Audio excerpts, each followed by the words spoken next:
Hi, and welcome to session 16 of the Diabetes Prevention Program, your final core session, titled Ways to Stay Motivated.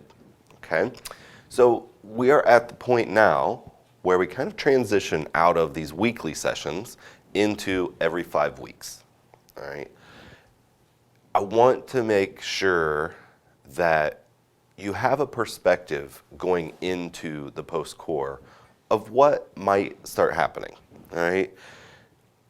Now, the reason that we do it, that the Diabetes Prevention Program is designed this way, is because it takes a long period of time to create new habits, new behaviors, right? So for weekly, 16 sessions weekly, we go through and we're trying to generate some consistency. We're trying to determine what new behaviors are going to work. We're trying to determine what we need to work on, and we're trying to give ourselves a chance over 3-4 months to figure out what's working, what's not working, and to get ourselves into momentum. All right? Now, in those 16 weeks, you develop an accountability to the classroom. You have accountability to the fact that you have to come in and get on the scale each week and do that in front of your coach. And whether you realize it or not, it does help drive your behaviors throughout the week. Well, that's not the right way to have accountability. It's a natural thing that happens, right? But you really need to have the accountability inward. It has to be intrinsically motivated. You want to be doing these new behaviors for the internal belief about the benefits that you will gain from it and the enjoyment that you obtain from it. All right. So the point now is to really understand your accountability. You're not going to have someone to be accountable to every week anymore. And you're going to have to figure out how you're going to hold yourself accountable. Okay. So it might not be fully clear by the time we have the first post-core class, but by the second one, you will probably start to recognize how you might be letting yourself steer off course, right? And that's the point of post-core. Every 5 weeks, you have an opportunity to come back into focus, right? And then you kind of go off, and maybe you're not being too accountable, but in 5 weeks, you have an opportunity to come back again and get back into focus, all right? So I don't want anyone to think about the post-core sessions as something less important than the core sessions.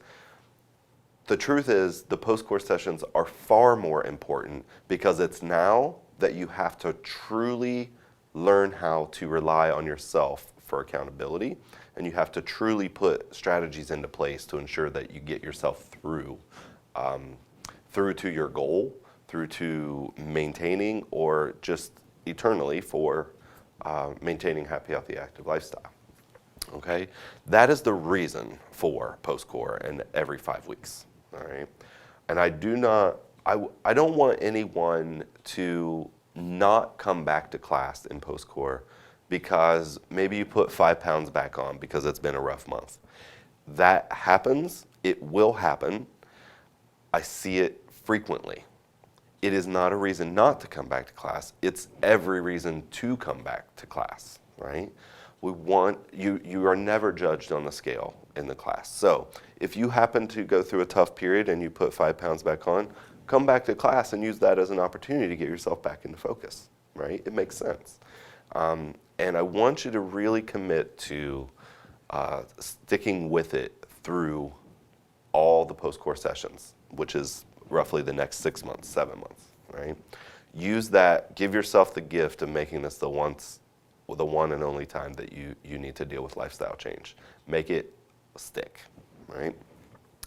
So I also want you to recognize that you should be very proud of yourself for still being here in the program at this point, right? There are many people, as you may recall in your class, you probably started with quite a few more people than may be present in the class at this point. And there are many reasons for that, right?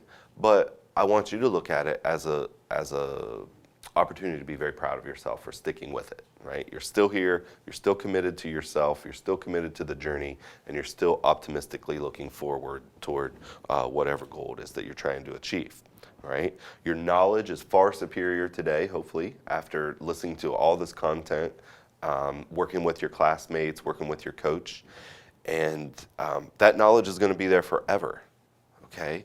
So what that means is going forward, you don't have to spend your time and focus trying to learn all these things. You kind of, you know them now. So now you can really focus on yourself and the real challenges that seem to still get you off track, and really focus in on those challenges now, right? So I like to look at this journey at this point in terms of chapters, okay? Throughout our life, just think about your life as a book, and how would you separate the chapters, right? Maybe it's up through 18, right? You go through school, then you go to college, and then maybe you go to a job, and maybe you move to another state for 5 years. Well, all of these are chapters. Some of them overlap. Some of them are good. Some of them are bad. But what is absolutely true about every single one of those chapters is that we learn something from it, right? Where we're not very good as human beings is in those really bad chapters, is recognizing that there is something positive to learn from it to inform our future, okay? The reason I'm talking about chapters is I like to look at these first 16 core sessions as one chapter, kind of chapter 1 of your journey. And then starting today, when you walk out of the room, you have an opportunity to begin chapter 2. The beauty about chapter 2 still being in the future at this moment is that you have an opportunity to rewrite that. If you at this point feel the need to rewrite something from chapter 1 in order to get yourself into focus and on the journey towards health, then you now have that opportunity, right?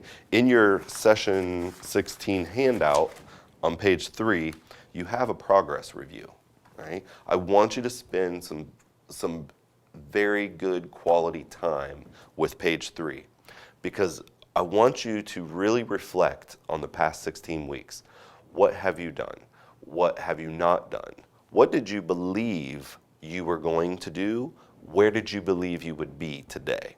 Really assess that and be 100% open and honest with yourself, right? Because we have to understand if we are not where we wanted to be or thought we were going to be, we need to understand internally, how could I have done something differently? Because it's in chapter 2 that you now get the opportunity to do that differently, okay? So spend good quality time on page 3 and really assess your performance in the first 16 weeks, your commitment.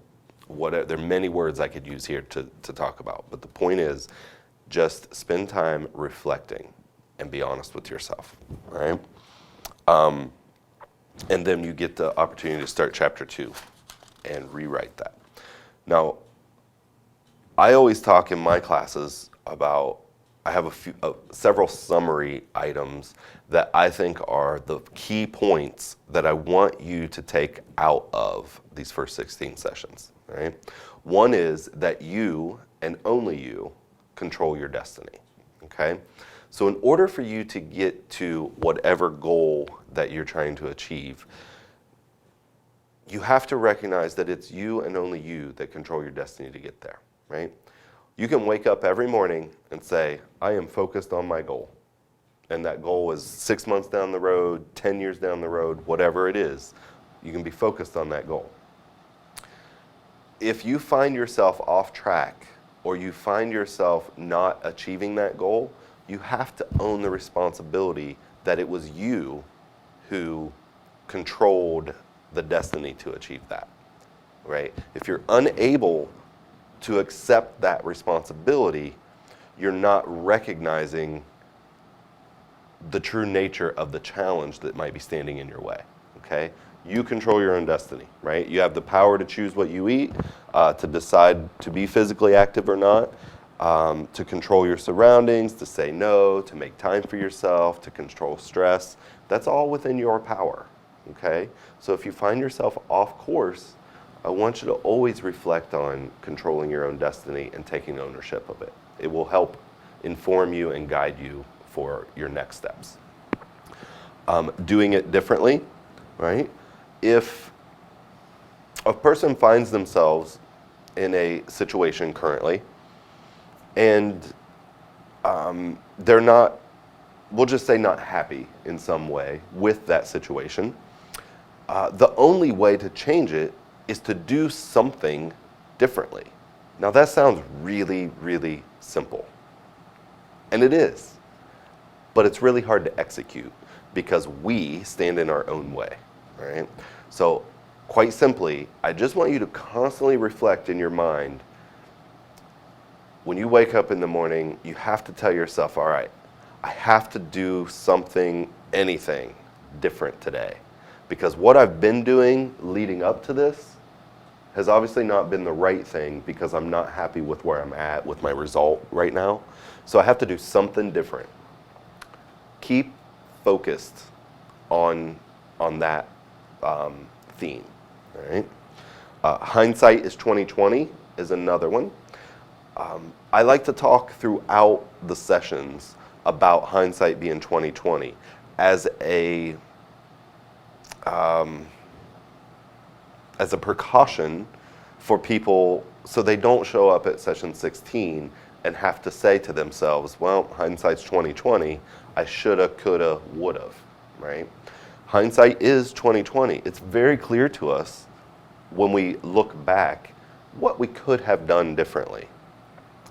Don't ever forget that. But there doesn't have to be an opportunity at some point in that future to look back and say, oh, I shoulda, coulda, woulda, right? Because in this moment, it's all you have, and you can right now, right? Don't give yourself an opportunity to look back and say hindsight's 2020, I shoulda, coulda, woulda, right? And then always make the hard choice. You will be better for it. That is one of my life leading principles, and it has proven, it has done very well for me. But let me explain that a little bit.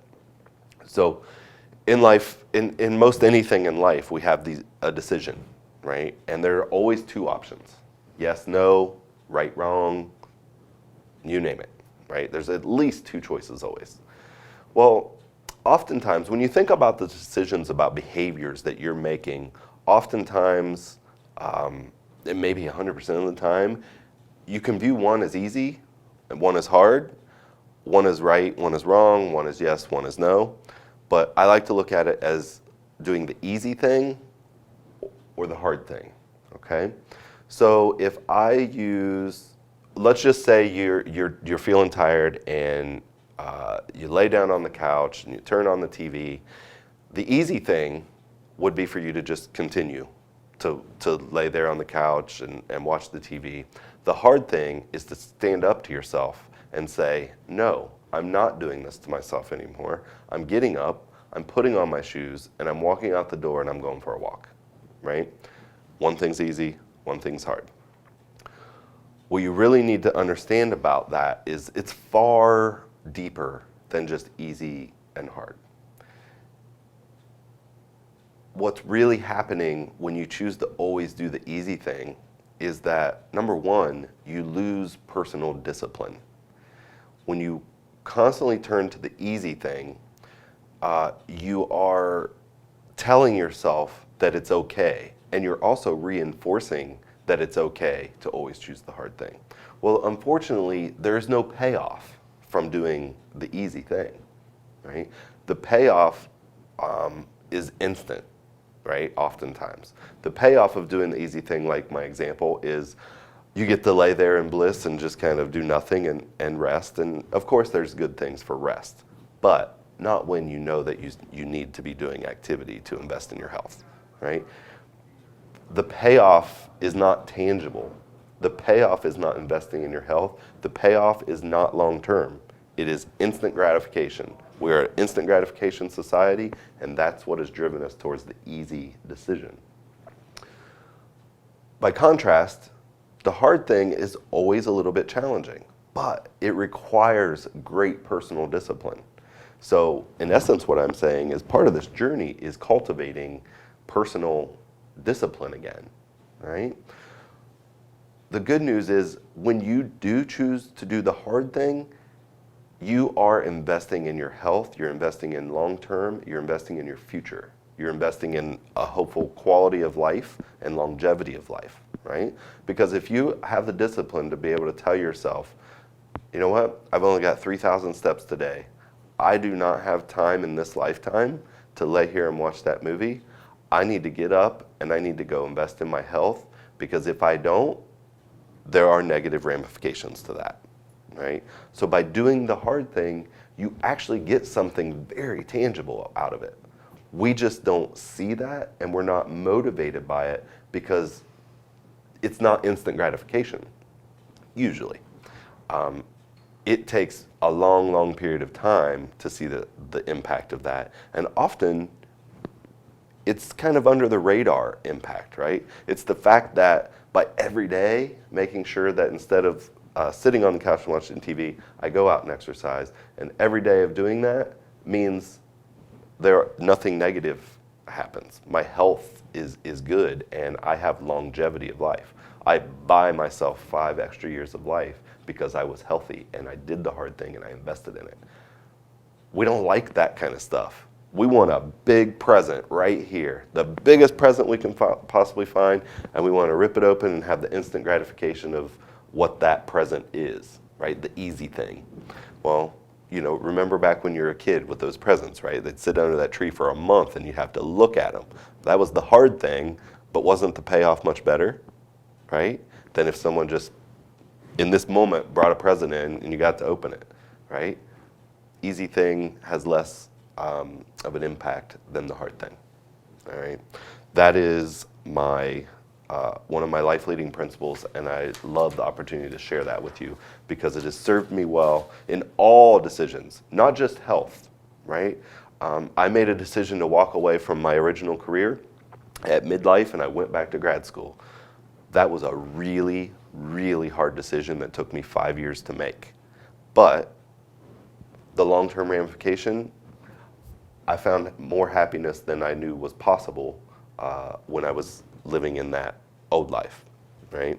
I made the hard decision and I followed through with it, and now I'm going to guess I will have longevity of life because my stress level is significantly lower, right? And I get to work with people like you every day and help share these words and watch your journey, right? I'm very invested in this, and I hope you are very invested in this. And I want to encourage you to really reflect on what you have experienced in these past 3 or 4 months. And I want you to get yourself prepared for the next 6 to 7 months as we turn to post-core and we meet once every 5 weeks.